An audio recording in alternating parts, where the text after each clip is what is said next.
What's going on, guys? And welcome back to another episode of Stereotherapy. I'm your host, Lisa. And of course, I got my girl, Justine, always there along with me. If you're new here, you're checking us out for the first time. Hi, this is the show that showcases the importance of music and mental health. We invite guests on to share their own story of how music has made a positive impact in their life and to share their own mental health journeys and what we can do to further end the stigma of mental health. And I firmly believe having these conversations is a little start. As always, guys, if you want to help support our little show, all you got to do is leave a positive rating or review on any app you're currently listening to this right now. It would really mean a lot to Justine and I, and I've really seen this podcast reach a few people that it probably wouldn't by doing that. So just a little thing if you feel like doing it. If not, that's okay too. So glad you're listening. That's amazing, and we appreciate you. Today in the show, we were joined by Drew Zimmerman, and he is part of the Warped Band. You haven't heard of him? Maybe, maybe not. If you haven't, the Warped Band is an awesome tribute band to something that's near and dear to Justine and I. And I know so many of you because I think we've been connecting a lot about the Warped tour and what we miss about it. And anytime I put a TikTok out or something, we all have a memory. And they're really doing it the right way as far as a tribute band. They're not just hitting pop punk. They're not just hitting punk. They are hitting all those genres that made Warped Tour amazing. Like, think about it. You could see a hip hop act. You could see a metal act. You could see a pop act. We forget that Katy Perry was on Warped Tour. And I think just so many things. They've done it in such a respectful and just wonderful way to give tribute to something we love and we miss so much. We've got When We Were Young, but it's not the same. It's not Warped Tour. Sorry, it's not. But we talked a lot about Drew's early days of falling in love with music, some of those core memories for him, his band, the Warp Band, what they've got going on, what he's proud of. We touched on his own mental health journey and what he does to cope with it. And you will also hear a flub of one of my favorite records of all time that I fucked up. But it was hilarious, and you know what? He didn't give me too much of a hard time, which I appreciate. But I rebounded well. You'll hear that. Again, I'll have all the links below, and definitely check out the Warp Band after this, see what they're about, because I truly think they're doing something really special. And I was so thankful that Drew took some time for us, and I think you'll really enjoy this one a lot. I know Justine and I both did. And we were like, how are we going to get this out with our schedule? Let's just get this out whenever we can get it out because we want you to hear it. All right, I will stop my spiel. We will get right into the conversation. You're going to meet Drew. Here's our conversation with Drew Zimmerman from the Warped Band. But again, like I know it's a small world because my friend Ashley who does photography, and I know she's going to listen to this and she's really excited to have us have you on. But for someone that maybe is unfamiliar with you, if you just want to give a little introduction to yourself for the listener. Sure. My name is Drew Zimmerman. I play in a band called the Warp Band, which is a Warp Tour tribute. I also Yes. am the songwriter for August Winters, which is my original project. And outside of that, I am an event manager at a 8,500 seat arena in Reading, Pennsylvania.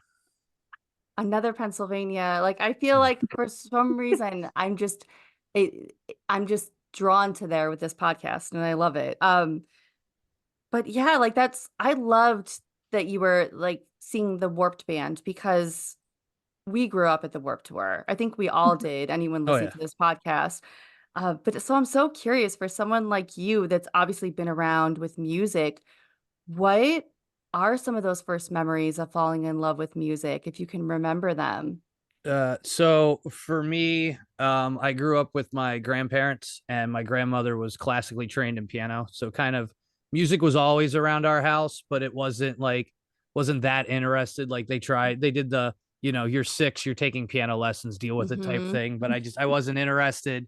And then I was in private school, and my mom switched me to a different one. And when I started at this private school, they had a music program, and it was just one teacher who did the whole thing because it was only 200 people in the whole school. And I don't know, I just became infatuated with him as a teacher and as a person. And he was classically trained in guitar. And him and I, we talked, and I started playing guitar. I always liked music.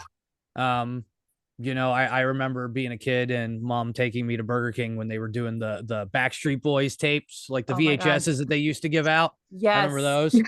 And so I started learning from Dan how to play guitar and stuff. And he was a lot of hymnals and worship bands and Chris Tomlin and Mercy Me and that kind of stuff. And that kind of twisted because I was always kind of like I at that time I just found Dookie and Mhm. figured out what Green Day was. So Yep. my whole scheme started to twist, and the next thing you know, him and I were on two different spectrums. I was a star pupil, but I'm in the music room playing, anything off of Dookie. I'm playing anything that Reliant K had. I'm playing MXPX.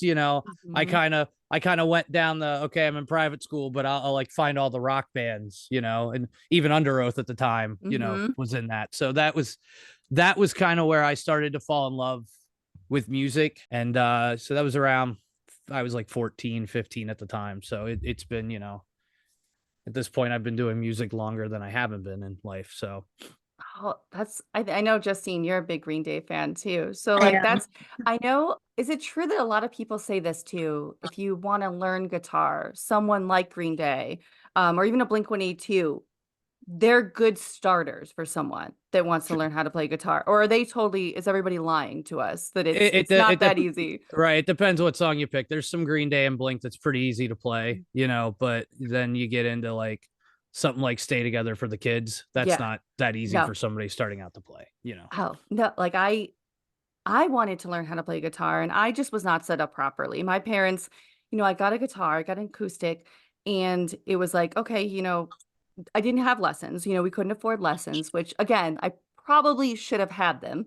I got a book that was like Guitar for Dummies Mm. and like a little charger, and it was like, okay, go figure it out. And here I am looking up tabs for like Dashboard Confessional and stuff like that. That I mean, again, I'm looking at, oh, this is hard. No. So I have so much respect for anyone that plays an instrument because I could not do it. Oh, Still to this day. dashboard's a pain in the ass. I mean, Oh, so see, there you er, go. we were down a guitar player Yeah. back in January because he was out having a baby, and I had to learn the intro to Hands Down. Whoa. Way more difficult than I thought that should be. Way more difficult. To me, I'm like, oh, I got this. I understand this. I can do it. No, is the most awful experience. Like, so at least I feel a little better that maybe it was a little more difficult. Uh, and maybe I should just stuck with something easier. So we know that Corey Taylor is a huge inspiration to you and that you got to meet him. What was meeting him? How was that experience? Getting So, to meet somebody like that. But so I think Corey, there's people who take two sides of the fence with him, right? There's Mhm. people who are like, oh, he's a complete asshole. And then there's Yeah. the other people who are like, oh, he is God. I I'm one from working in music. I can pick up, when somebody's genuine and when they're not. And he's one of those guys where as long as you're on the level and as long as you're doing things the right way, he's easy to get along with. Corey, I met him um in 2021.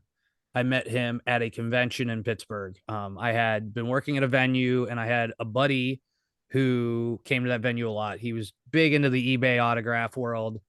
Not my interest, whatever. He's that kind of guy that goes to airports and the hotels and waits Mhm. for people and annoys the crap out of them. He Yep. probably has a restraining order against him from somebody, but I don't know. Yeah. And we were talking one day and he said, I've been wanting to do, more musicians of a bigger caliber, and I've been having trouble getting them. Well, I said, I had worked with, I'm big Corey fit, huge Corey fan. Mhm. He's one of my influences, and I said, I worked with his manager a couple weeks ago with a band. Maybe I can reach out and we can set something up with him while he's in town for Pittsburgh. You know, so I reached out, and sure enough, she was able to get us a deal together. And I took it back to him. I said, look, I got you a private signing with him, but I'm going along and I'm paying to get a couple things signed for myself. So we went and we got a conference room at the hotel in the most illegit way possible by calling the hotel and saying we worked for him and we needed a conference room for a half hour. complete bullshit, but they it. You know, we got everything set up for him, and he came in, and he was there. The girl who was with him, kind of like his manager, she was like, it'll take him like 20 minutes to do all this. But he got in there and he started talking to us. And the next thing you know, we were almost there an hour because he would like wasn't even paying attention to what he was supposed to be doing. He was too busy talking. And you know, he's a real genuine guy. He's kind of one of those guys where he really started in like the rock scene and it just kind of took off. And you know, he knows who he is. He knows like what kind of pull he has, but like he was so nice. You know, he talks to you about all kinds of stuff. He told us all kinds of different stories and that and joked with us. And coincidentally, then I switched jobs and now I've worked with him both solo and with Slipknot. And I mean, it's been the same, you know, scenario. And with both of those shows, he ended up actually remembering me because they were so close together. Cool. Yeah.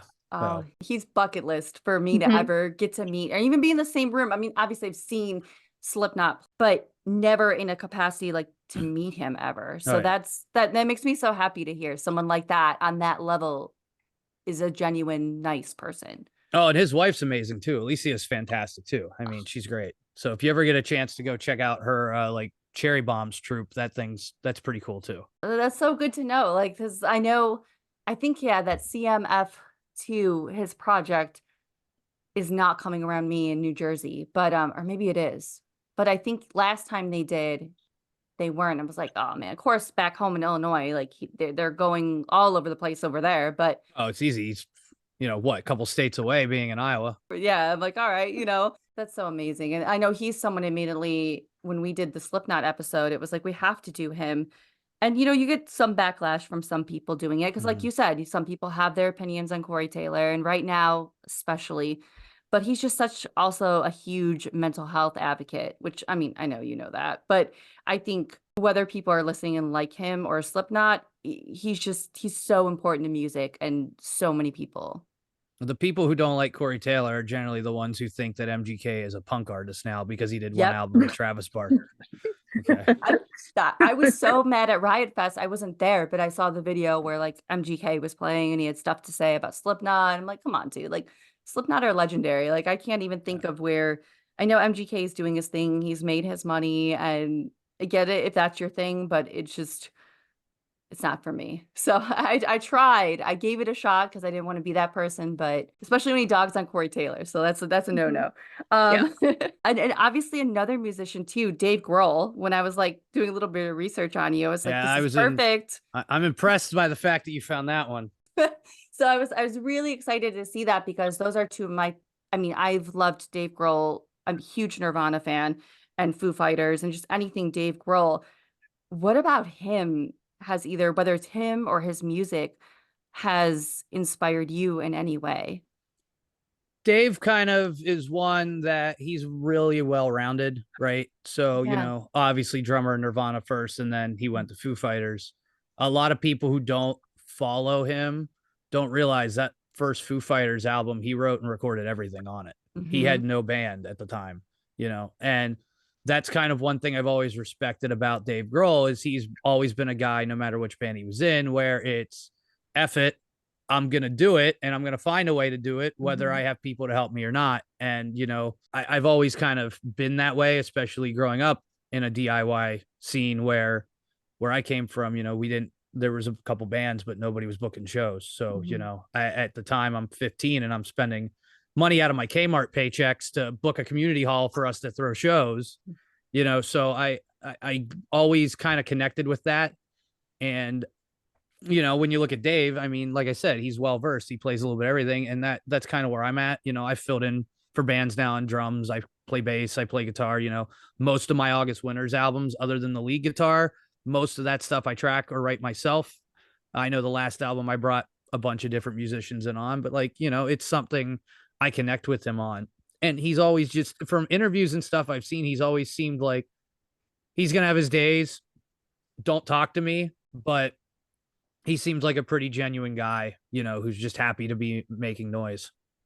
You know? Yeah, like I know, and I know some people will say things also about him, but I think it's also is the people that want those autographs, like we were kind of talking about, right? Mhm. Like I know Mhm, he won't sign those because he thinks, those aren't for genuine fans, those are just to make money. And mhm, but it again, it's Dave Grohl, and he's like Rock's little sweetheart in a way, and mhm, he's someone that I respect so much because he's always said things like that too. Go make music in a garage, go do this. And I know people want to say, well, it's easy for him to say, but I mean, look at how Nirvana started. It's not like he Mhm. just big success right away. Like they literally did that and they changed music forever and just he's another bucket list forever. And that's why I was so excited. I was like, yes, all right, we got Corey Taylor and Dave Grohl. yep. Someone on this podcast is going to appreciate these two.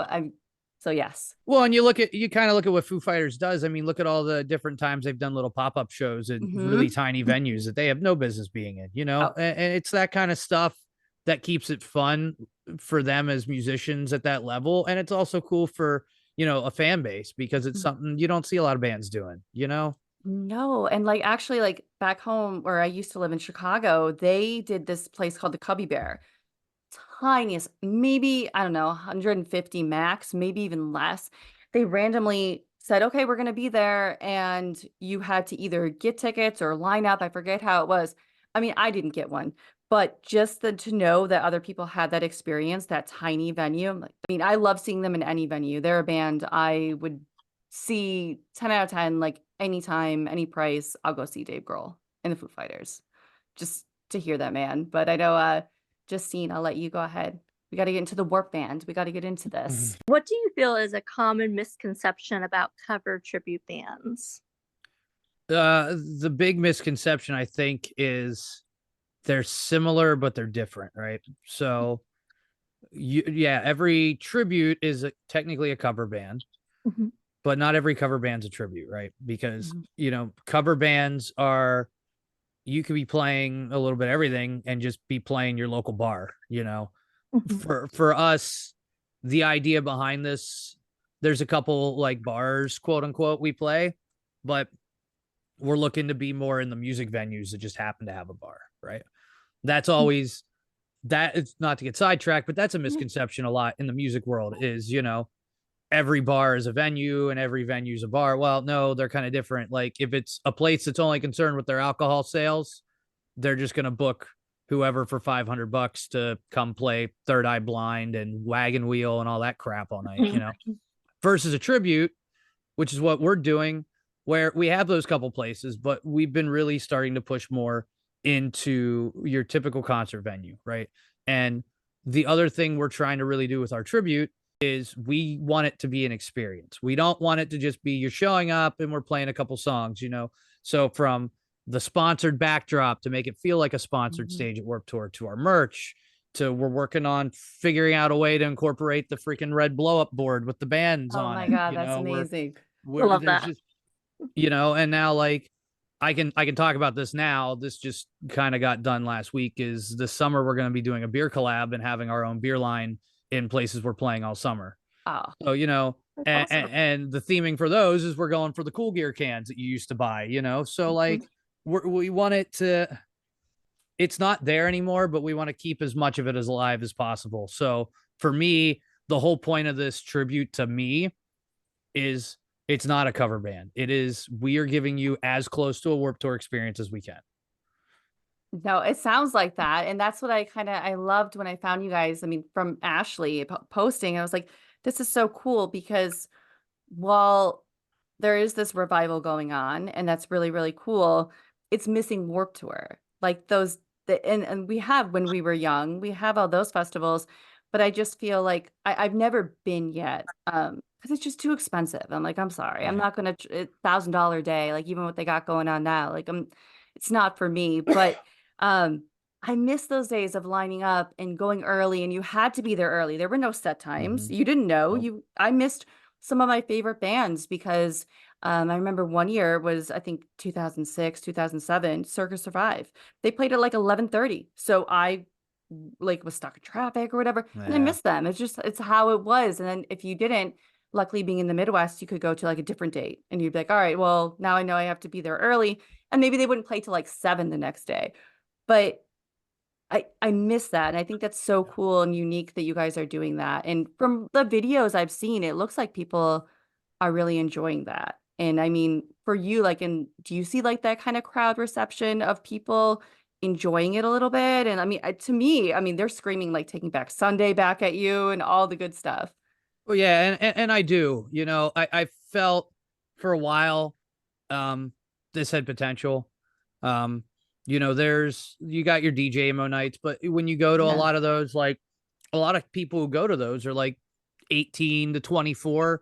They're the kids that really, if they got to go to a Warp Tour, they got one in under their belt. It right. wasn't like Yeah, somebody like us who, I spent a decade going to Warp Tours, and same. sometimes I'd go to multiple Warp Tours because this band was only playing this date. So I'd go to that date.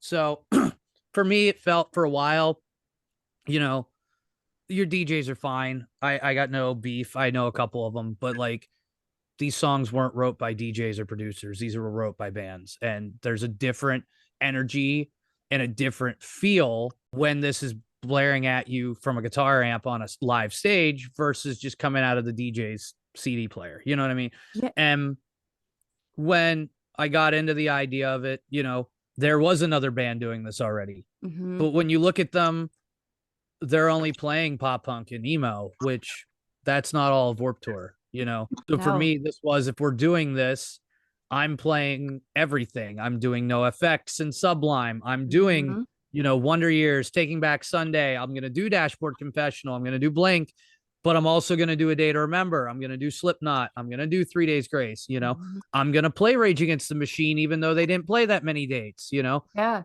If we really want to get technical, we have Katy Perry in our I wheelhouse. was just She gonna did say, is one Kate Warp Tour, Yep. you know, Yep. and it's Eminem and Black Eyed Peas are on that list to get added at some point too, because they've all done a Warp Tour. It's wild.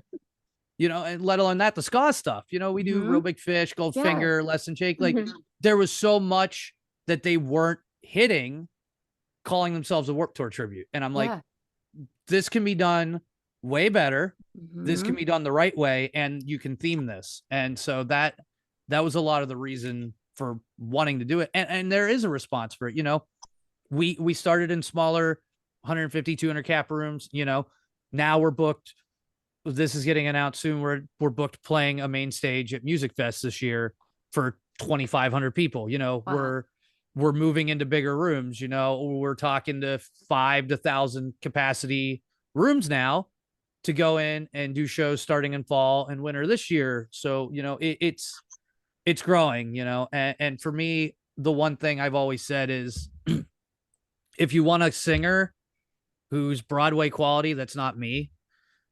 But if you want a front man, that's the one thing I know I'm good at. I've always tried through this whole process to stay as humble as I can, because I know a lot of the people in music, that's the thing that destroys them. Mhm. But for me, I know I'm good at this. I know I can get on a stage to 200 eyes staring at me, no interest in what's going on. And the next thing you know, I can have them crowd surfing, and I can get them interacting with me. And, there's different songs where we put back and forth in it.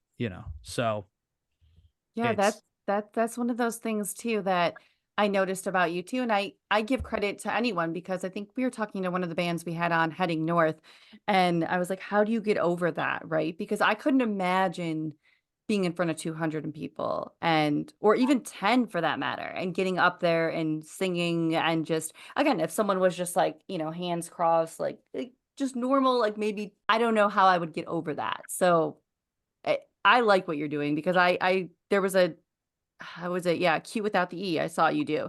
And I said, like, "This sounds so good." Like, I was joking, not half joking with Ashley when she was on. I was like, "This would be a band if I was getting married, like, 100%, because that's what I want for my wedding." So, I think it's so cool what you guys are doing, and I can just tell you guys have put a lot of thought and care to it because I think it's easy for anyone to slap like, "Oh, we're doing Warp Tour," but like you said, not covering, I mean, there were so many cool acts and even like, Atmosphere, if you want the hip hop element, he yeah, would like, there was so definitely.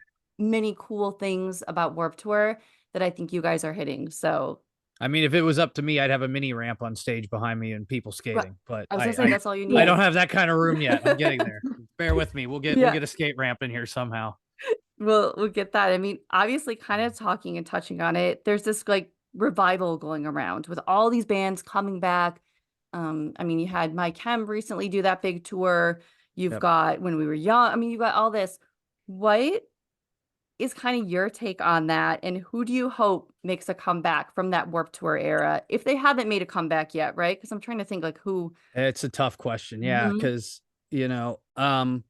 I mean, the one thing with the revival, and I think Kevin Lyman kind of, I don't remember if he did this in an interview or if he was just talking one day at Warped Tour. When he decided he was going to put an end to it, he said, this, as good as Warped Tour was for these genres and these bands and how it skyrocketed a lot of them, there were so many that were never going to get to the next level Mm.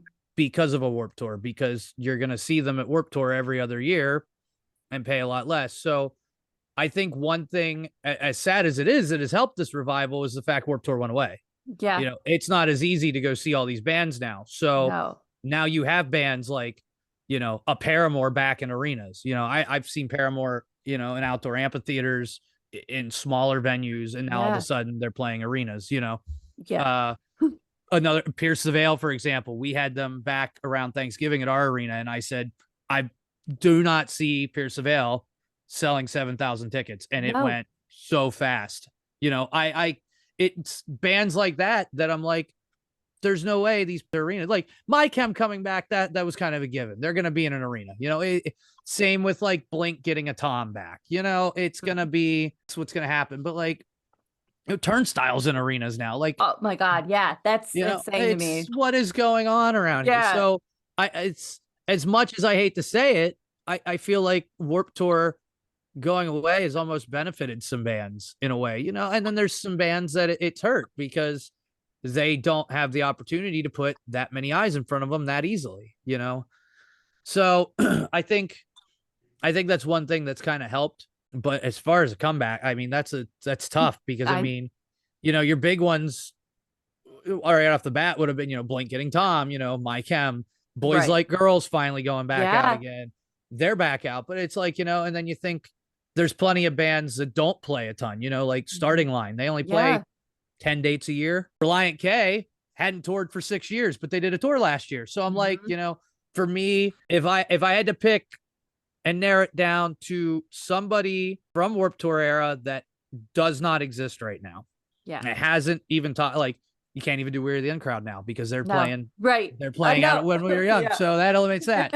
So for me, I think if I had to narrow it down, I would say probably more local to home would probably be either Transit, because they were Mhm. really on a good trajectory there and then it just kind of died. Yep.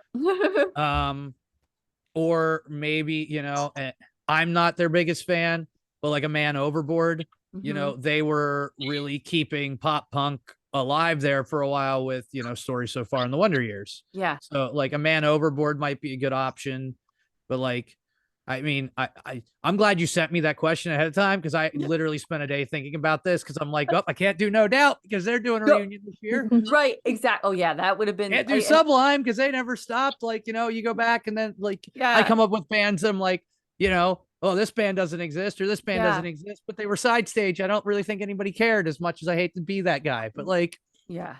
so if I had to pick, it would be those two, either Transit or Man Overboard. As far as a band I'd like to see do more, Starting Line, I'd love to see Mhm. them actually do some new music, or like a Reliant K. Yeah.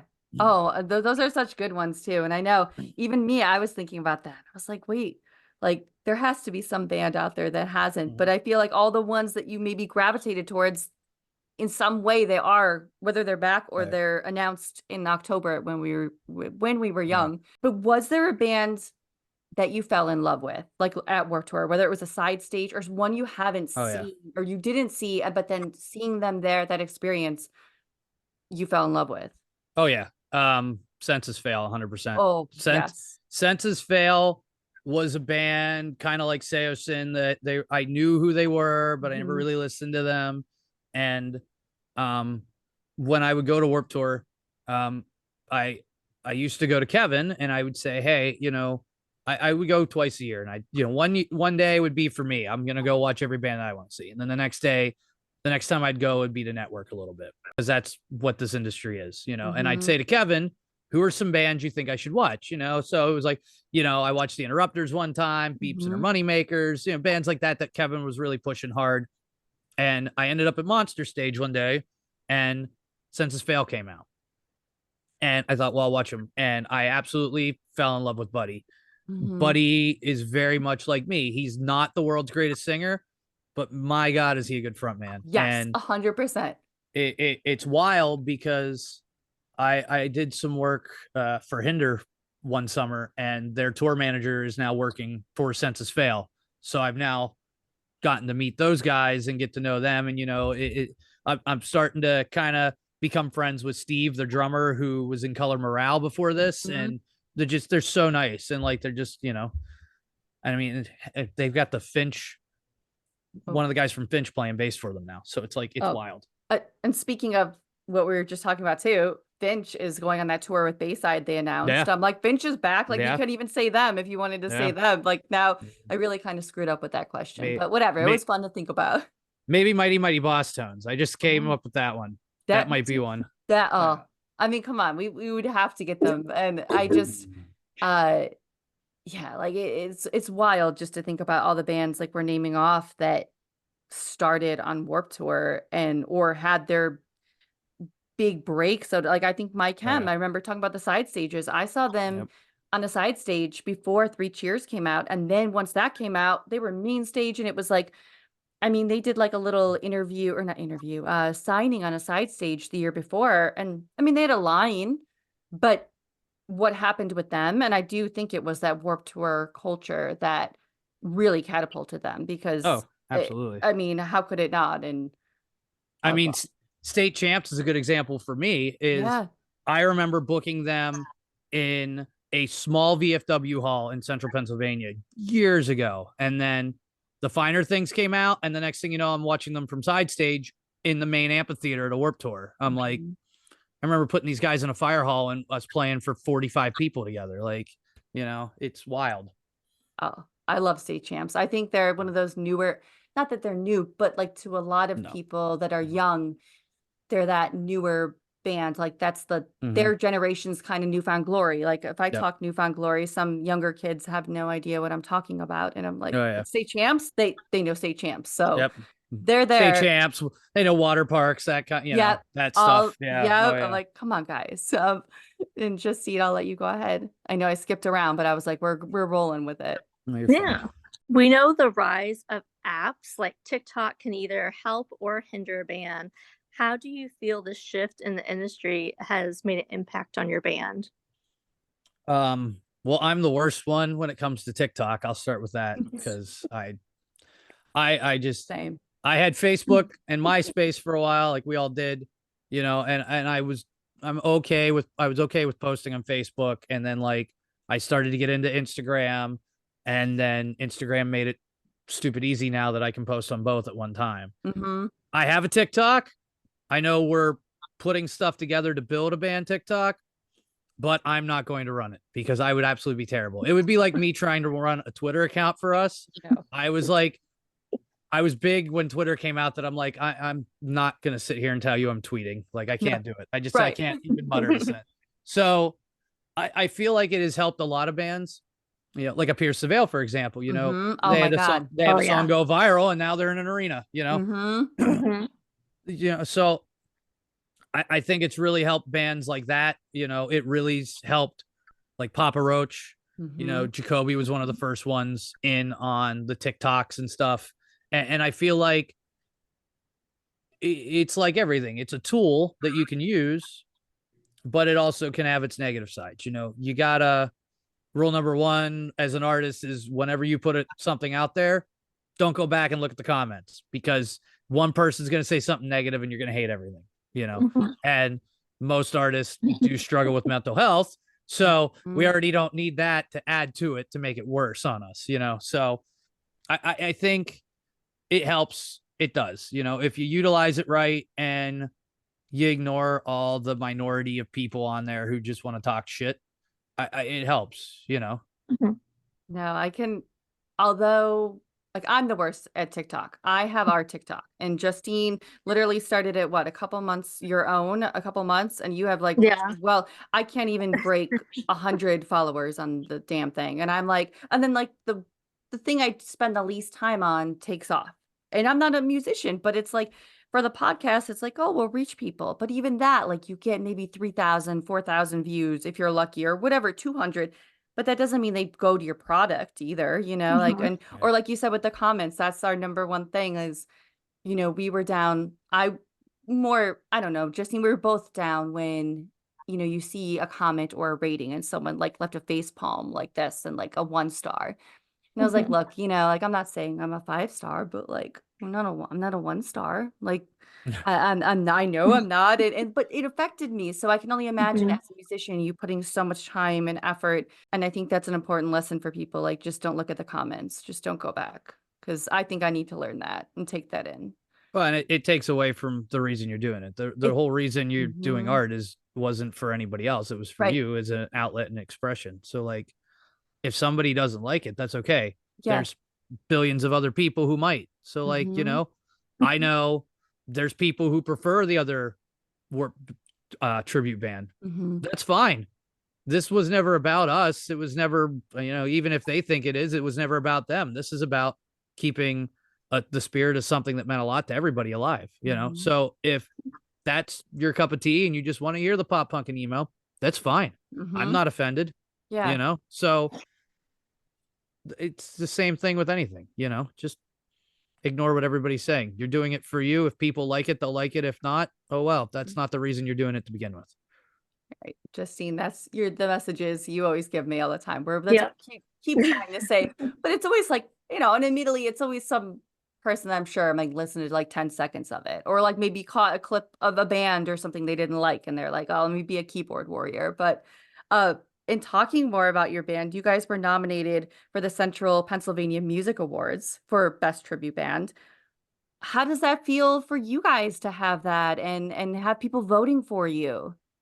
It was wild. First of all, I didn't even know they had a tribute category until we started looking into it.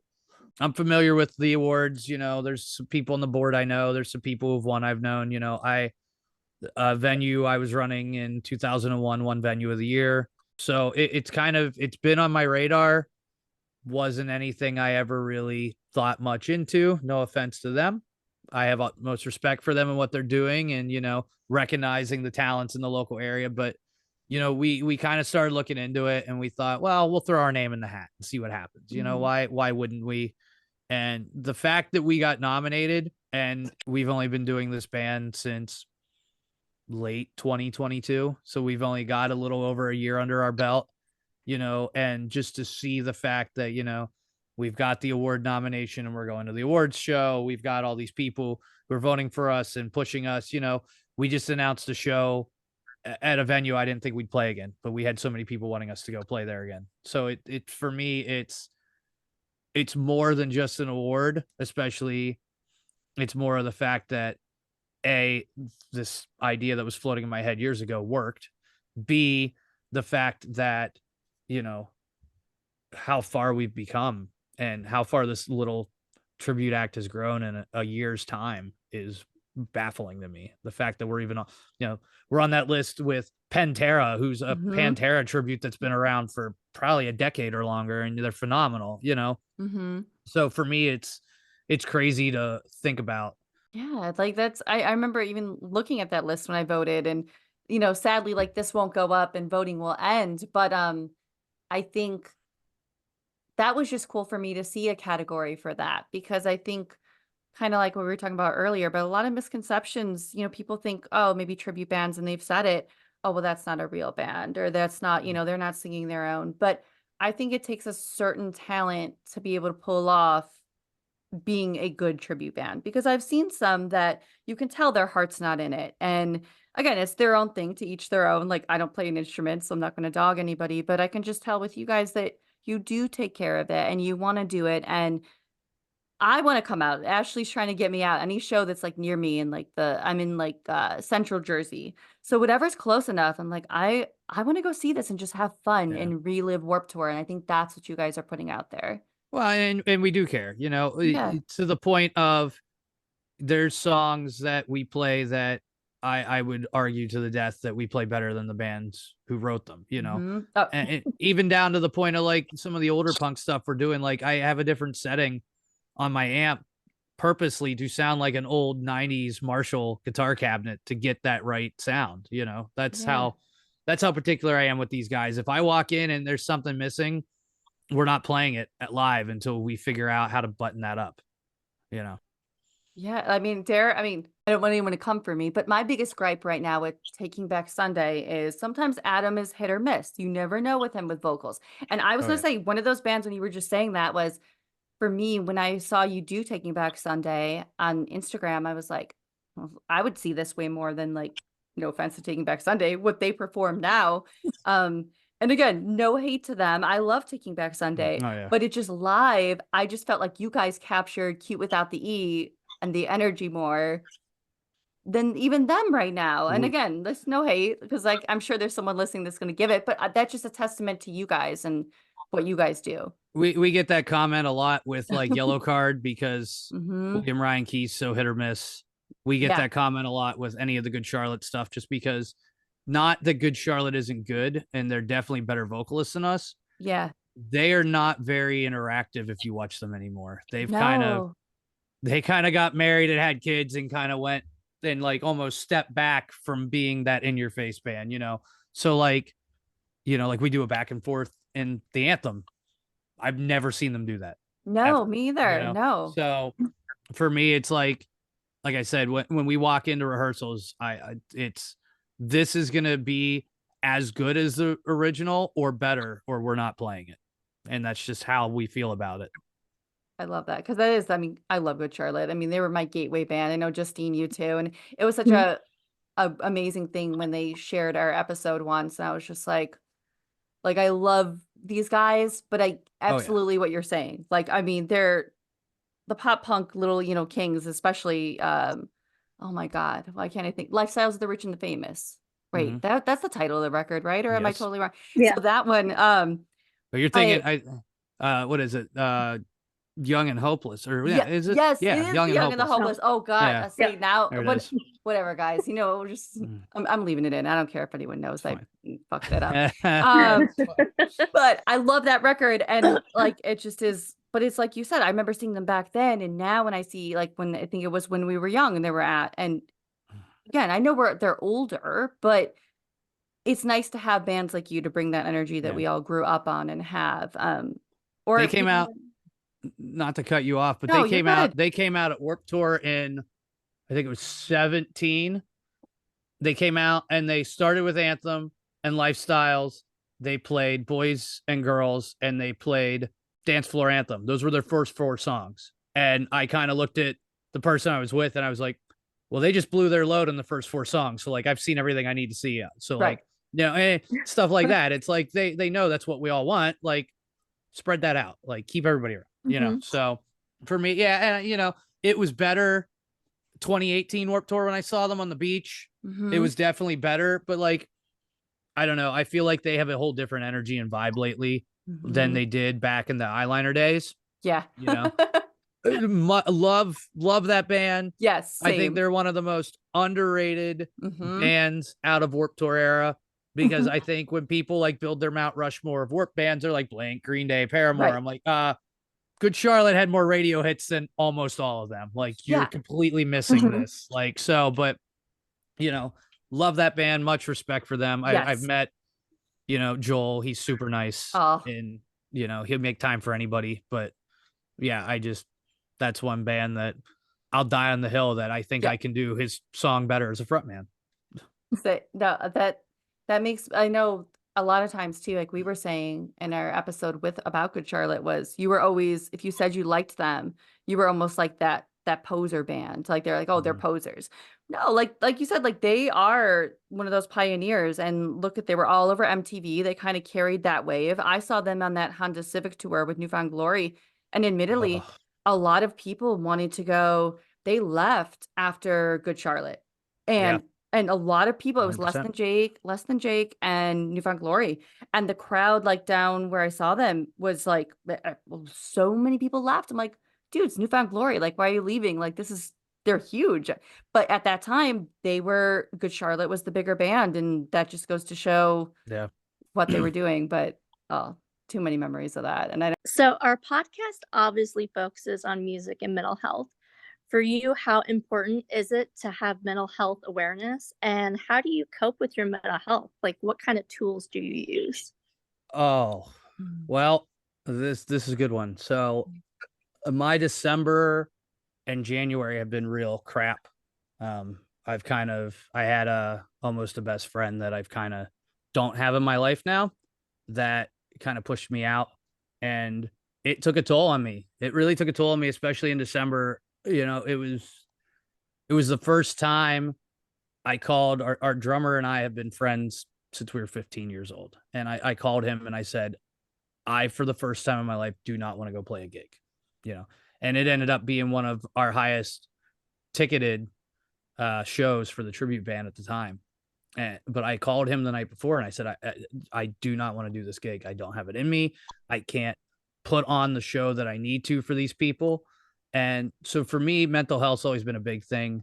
I was raised single parent with my grandparents. I went to a private school and I was the kid that didn't fit in. I'm the punk kid wearing the punk t-shirts, in a private school, so I was kind of always I was more of an outcast, I would argue, than some of the punk kids in public school, because at least in public school you might find two or three people, Mhm. that you could be friends. Not me. I didn't have that. I had 16 people in my class when we graduated, and none of them listened to anything that I listened to. So for me, guitar kind of became the escape. And going and playing shows at Fire Hall, VFW Hall, Alliance Club, wherever we were, to the point where, we get out of school and now we're playing some legitimate venues.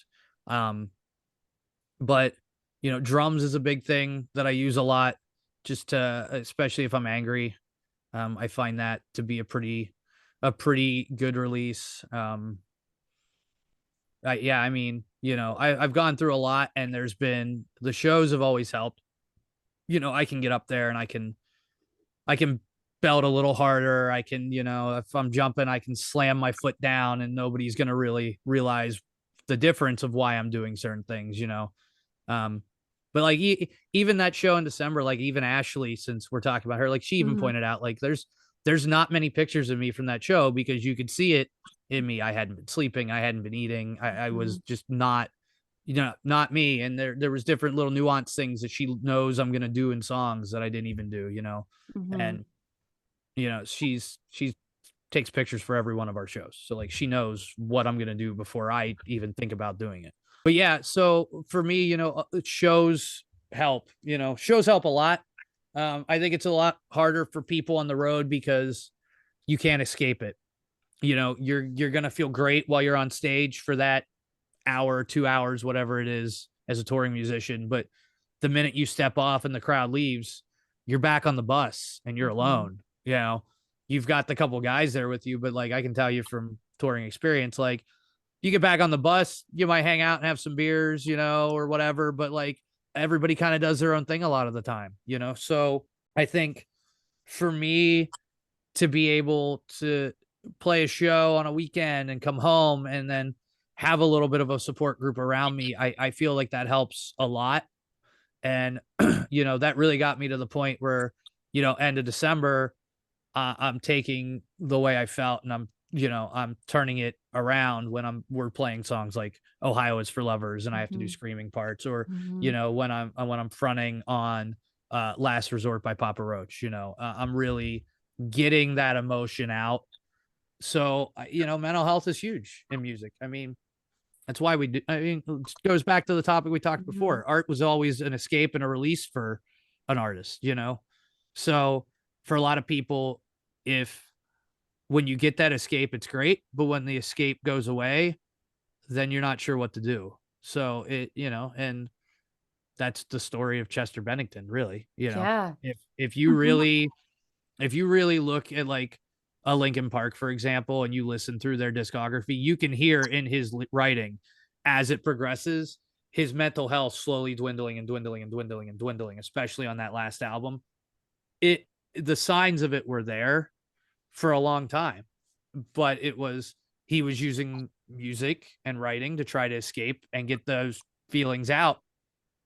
But when he was home, nothing against his wife, Mhm. but it wasn't protecting him from himself, So it's one of those things where everybody handles it differently, but everybody needs support. Whether they want the support or not, they need it. Support and somebody being there a little bit more. Who knows? You could have 2 more Linkin Park albums by now. You don't know. You know. Yeah, I think Chester is one of those stories that so many wanna, look to before we lost him, and they're like, "Oh, look at him, look how happy he was here." And I think that just shows what mental health is, right? Because on Right. the outside, you could be really, really, really great, or, I'll have even in my own mental health and say, "Oh, I'm good, I'm fine," instead of Right. like wanting to talk about it.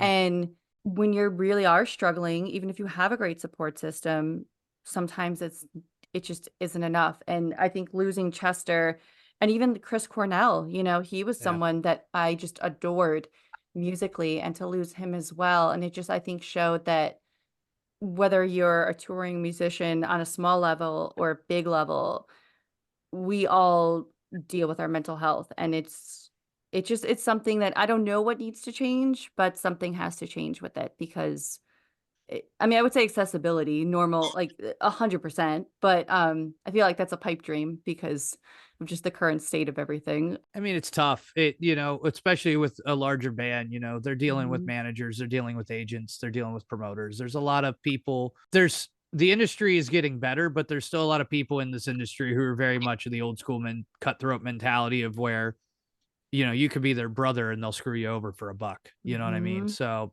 Yeah. but we see that more and more starting to go away as the new generation of people come into the industry. So, for a case like Chester Bennington, he was a professional. His job was to go out and entertain people. So, of course, he's going to put all that shit behind him. He's going Mhm. to put on a good face for interviews. He's going to do this. I mean, even a Corey Taylor right now is dealing with it. Yeah. Oh, He yep. he put on a good face for a while, and he couldn't keep it, and he knows he needs the help. Chester's one where he just hit it. Mhm. He just There were people who knew about it. It was clear in his writing, it was there, but he just hit it, and it became too much because while he might have had some people supporting him, he didn't have the help he needed, Mhm. and you know, even me, I'm sitting here right now talking to you. I got up this morning and had to go deal with a bunch of crap that I was not looking forward to dealing with, and but Mhm. here I am. It's life. Life goes on. You got to put on a good face and try to push forward, because if you let it eat you alive, it's going to win. I mean, even last week, we've said before, even on this podcast, there's days where there's life, there's stuff going on, and but I mean, we appreciate you taking time today on a day like today. Like, I can't imagine going through anything in the morning and then it's like, "Oh, I'll get on this podcast." But we appreciate you because I think what you just said is so great to say and for people to hear, whether it is a musician or just like your friend, check on your friends. And much like you said with Ashley, noticed a couple of things, right? Like people around you, I think we always notice something about people, but maybe we don't speak up on it. We don't want to, or we don't want to bother them. But it's so important for us to reach out on people and not put the focus on the people struggling to reach out always too. So to Mhm. notice those things and do that. I'm just thinking about that mental health stuff. It's so tough. That's why we wanted to Yeah. start the podcast too and have those conversations, because part of hopefully ending the stigma is having conversations like this. And I think, gosh, what you just said is so great. I'm like, I know I'm already going to clip that part and have that because I think people need to hear that and understand that where Yeah. we've all got our shit going on, and just be there for people. Well, and people who are struggling need to be willing to take the help. Hmm. There's a lot of people who, the minute you try to help them, they feel victimized. So they don't want the help and they'll push you away. Hmm. Same scenario what I'm dealing with. I was trying to help and I got pushed away. So, it's what it is, and it's just part of, you gotta just learn. Everybody's different. Mhm. It's the same way when you're doing business. There's one guy I'm gonna talk to when I'm booking the band, and we're gonna make all the dick jokes and fucks and bullshits and that while we're booking, because that's his how we interact. And then, the next guy I'm gonna not curse around, and I'm gonna have a very professionally worded email to. It's just everybody's different. You gotta find Everybody has to either be willing to take the help, or they have to work to find what's going to help them. And for me, it's like I said, it's, most of the time it's, I come home and I play drums. I'm not the drummer in Mhm. the band, but I'll sit down and bang the crap out of that Dookie album Yep. to get my emotions out for 48 minutes. Let's see, I was gonna ask if in any of those hard moments, if there is a certain artist or record or anything you turn to, because I find, like myself, there's those comfort artists for me that I know. Circus Survive is one. Anthony Green, Mm. just love him so much, adore him. And so whenever I'm going through anything, I find I turn to his music. Is there anybody, I mean, besides obviously Dookie or just getting behind the kit, is there anything that sticks out to you during those moments that you turn to? The big one I've found myself turning to lately is during COVID. Starting Line recorded a best of album live. Mhm. So I find myself turning to that a lot. That's been pretty helpful. I could give the a typical 2000s emo kid answer here and say that first Dashboard album. Yes. Um, I could give you that one. Yep. Um, yeah, I think really when I'm pretty down, Starting Line's kind of my go-to. They're not my everyday go-to, but when I'm feeling pretty rough, I like that first album. And then, I like, the Best of Me album that they did during COVID, where they Mhm. recorded everything live. So and that album especially, because it's a little more raw because it's live. Mhm, and Kenny More has those vocals too that are just they're so good when they're raw and live. I love his vocals so much. Kenny and his hair. Oh, I know. It's always and he's that I love the Starting Line, and even, he had another project. Was it Vacationer? Oh, see, you got me. Now I'm stumped. I don't know this one. I gotta I'm let me impressed. see. I'm Let stumped. let me see. I wanna say enjoyed it because his vocals, and it's actually, like, why I enjoyed Real Friends for a while, because I feel like, Dan, the lead singer, sounded like Kenny, like, a lot like that. Oh, yeah, Dan did. it is Vacationer. Okay, so even Bravo. the look at me, alright, so maybe I messed up Good Charlotte, but, we got this. Bravo. Um, Yeah. so even that, like, I love Kenny, and I love the Starting Line, and yeah, Dashboard hits all the time. You gotta, like that or Death Cab, but that's another one whenever you're down, but I don't know, I just for me, I feel like if I listen to more aggressive music, like, if I put on Under Oath or Turnstile or something like that when I'm down, I don't know, I feel better, and I know maybe someone might say, "The more aggressive, I'll get through it a little bit." I don't know. Can we look forward to in this new year of 2024 for your band? Like, I know you've mentioned a couple things, but, like, for you, like, if we can manifest anything, like, what is one thing you would like to see happen for you guys? The beer collab was a big thing for me for a while, Yeah. just being the business guy, but that's pretty much coming together and will be a thing soon. So that's kind of like that's checked off the bucket list. And now I'm on to the next thing on the list. So I think for me, the biggest thing I'm looking forward to is putting this in some larger rooms and getting a bigger audience in front of it more consistently.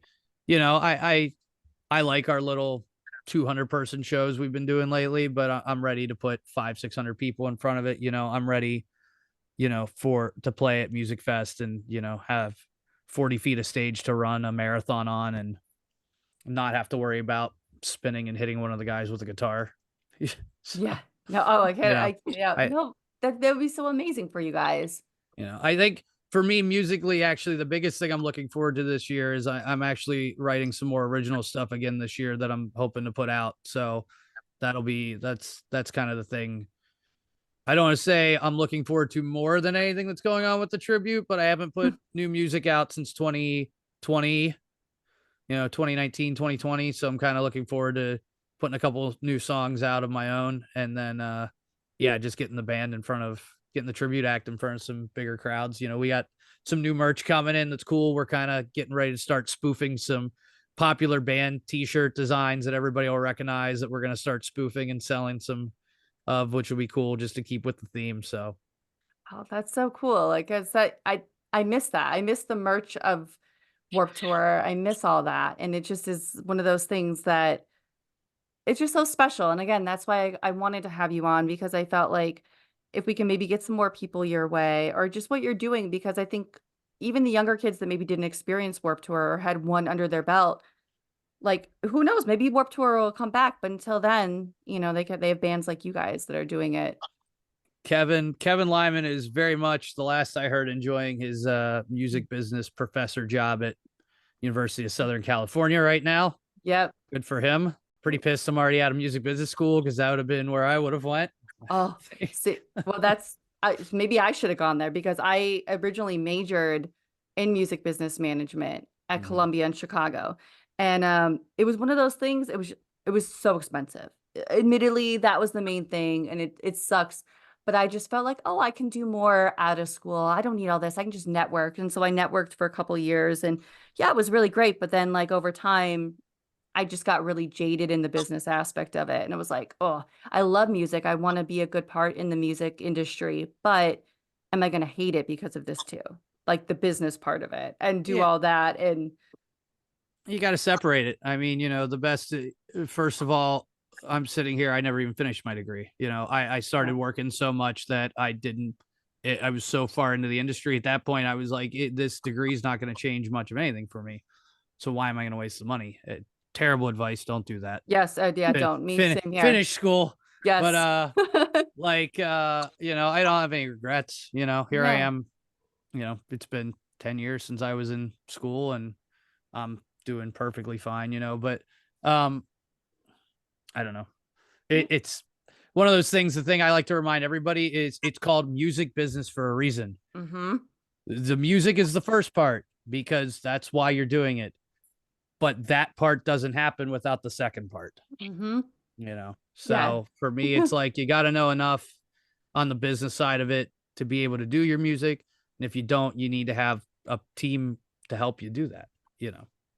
Yeah. No, I learned a lot when I was there where it was like, oh gosh, like there is, I mean, again, like you just said, there's business for a reason. And definitely learned along the way too, and the cutthroatness of it too, and uh, and also just being a woman too, trying to do it too. Like I hate to throw that out there, but that was another thing. You get even little pitches we do for this podcast. I know for a fact, I'm like, I know they see two girls' names and they're like, but Oh it's yeah, and it's the I biggest am. struggle with this podcast, and I never want like a pity party, but it's like, dude, like if I had a dude on here, I mean, I love you, Justine, but if I had a dude or we had one dude on here, I know for a fact we would It's maybe get some of those.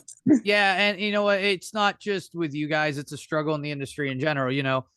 It's if you this is going to sound a little misogynistic, but you put a woman on stage and dress her up a little scandalous, everybody goes ape shit. But the minute Mhm. you put a girl behind the scenes, nobody takes it seriously. That's one thing I've always been very big on and pro on is getting more women into the industry because I think it'll help a lot and it'll change the whole overall environment, especially in a backstage aspect of things and on the production end of things, because it is still a little misogynistic and the more women coming in helps, and it's good because it shows like women have more to offer this industry than just going on stage and as shitty as it sounds, having their boobs out or shaking their Mhm. ass, Yeah. because that's what happens a lot of the times. And that's I see that even with cover bands, for example. There's a big cover scene at the beach bars in the summer, and I've seen them take bands that have been committed to a club for 5-10 years who are great, but they push them out of the way because here's this 22-year-old girl who started a cover band and she's dressing barely on stage. So Mhm. they're like, oh yeah, that's what our customers want. They want, it's like nobody like, Yeah. yeah, maybe, but at the same time, not really. Like they want to hear a good band and drink to a good band. So like, and it sucks because you still see that kind of stuff. And that's such an old school mentality. Like if a person is good, I don't care what they're wearing on stage. They can be purple, they can be blue. I don't care who they are. If they're good on stage, they're good on stage. But this whole mentality of like sex still being the sell in the pop world is just, it's getting old, you know? And then you look behind the scene, you know, you look at a situation like a Lizzo, for example, you know, everybody on her crew was just absolutely beaten into the dirt by her, you know, and Mhm. just the way she treated people. And that happens all over the place, you know, but Lizzo was kind of helping the misogynistic aspect until this came out. And I knew the girl who ran sound for her. She's great. She lives in Pennsylvania. She's done work tours. She's done all kinds of stuff. And she even said, she had experiences with it. And I'm not going to dispose any of that because that's her Yeah. business. But like there's such, Lizzo's kind of an example of there was somebody who had the chance to really make a difference. She was good. She wasn't up there trying to have sex appeal, quote unquote. Mhm. She was just up there doing her thing, but she really hurt, and set everything back a little bit by the way she was acting, and so for me, I've always been pro. We need more women in this industry. We need more women in this industry, not just on a stage, but in a backstage aspect, or even in like an aspect of you are on stage, but you're not the star. You Mhm. know, Backstreet Boys, for an example, for a long time, they had this girl who played guitar for her. Phenomenal musician, phenomenal. Yeah, no, I mean, look at right now, even with Turnstile, they have, oh, I can't think of Yep, her name, but, I love to see that. As for me, yep, like a big band like Turnstile have that and show that to, the dudes in the crowd, like, and be like that, "Hey, you know what? It doesn't matter." And, oh, I appreciate you said that. I think I love when someone says that because I think we're still in that era where it's getting a little better, but I think the industry just needs to shift even more. Like where women agree. are getting the opportunities, but not nearly enough. So, Oh yeah, uh, yeah. but oh my gosh, this has been so great. Like I'm so happy that we had you on because whether it was talking about Warped Tour, or your band, or just I don't know. I loved this conversation. I know people are gonna say you say that all the time, but I really, really did. And if people want to find you and your band, I know I'm gonna post the links, but if they're listening and they want to hear it, where can they find you guys? So the tribute band is on Facebook and Instagram right now, TikTok at some point. Warped Band PA. You can get online too if you just go to warpedband.com. We have a website there that has all of our shows and different stuff on it. As far as some of my original stuff, August Winters PA. You can find that's on everything: YouTube Music, Amazon, Spotify, Deezer, all of them, you know. And and as far as me, if you want to come see a show not of me playing, check out Santander Arena. Mhm. Come up to Reading and come see a show.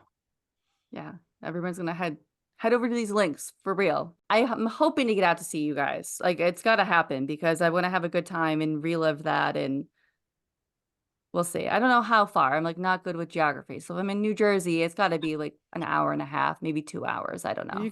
We got April 20th in Pottstown. That's coming out your way. Alright, well, That's there you that's go. starting out that way. That's pretty, it's closer for you at least. I'll take it. I will, but thank you so much. Look, again, like, I loved looking back at this Warped stuff, and now, like, feel like I have to go watch a Warped Tour, like, DVD and, like, get that, and especially Good Charlotte. Get my Good Charlotte in for the day. But, have a great rest of your day, Drew, and thank you so, so Absolutely. Thank you much. both for having me, and Yes. check out Stereotherapy. Yeah. Yeah, guys, come on. Check everybody out that comes on here for real. But I know we'll talk soon. We'll say when this is coming out and uh I know I've said it, but appreciate. All right, and that was our conversation with Drew Zimmerman from the Warped Band. We really loved this conversation. Like I felt like I could have like call it hung out because like we literally do hang out on Zoom, right? With Drew all day. I think he is someone that has a lot of experience in the industry. He's also someone that truly is taking what they're doing seriously as far as this tribute. He talks about what they do to get those specific sounds, and if it's not right, they're not going to do it. And I think in a world where we miss the Warped Tour, what better way to support a band that is paying tribute to something we all love so much?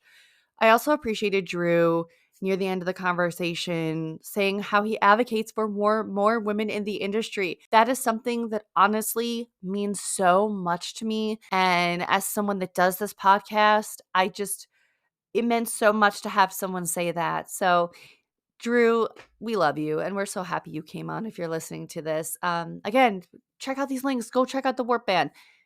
As for Justine and I, you guys are going to hear us next Tuesday. As always, new episodes drop every Tuesday, usually like 6 a.m.-ish, whatever, whatever time zone you're in. But we will see you guys next Tuesday. All right, bye, guys.